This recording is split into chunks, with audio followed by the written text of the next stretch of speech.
À la question des pharisiens, qui prétends-tu être?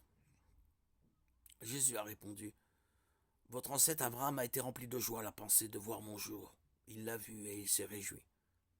Les Juifs lui dirent, tu n'as pas encore 50 ans et tu as vu Abraham? Jésus leur dit, en vérité, je vous le dis, avant qu'Abraham soit né, je suis. Là-dessus, ils prirent des pierres pour les jeter contre lui. Mais Jésus se cacha et sortit du temple. Jean 8, 56-59.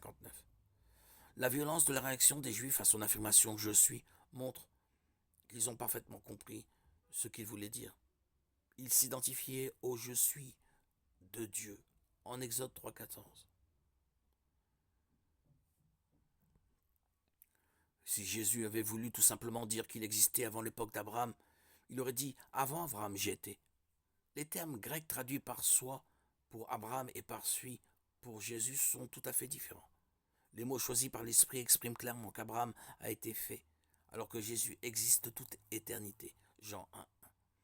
Il n'y a aucun doute sur le fait que les Juifs ont compris ce qu'il voulait dire, parce qu'ils ont pris des pierres pour le tuer, parce qu'il s'était fait l'égal de Dieu.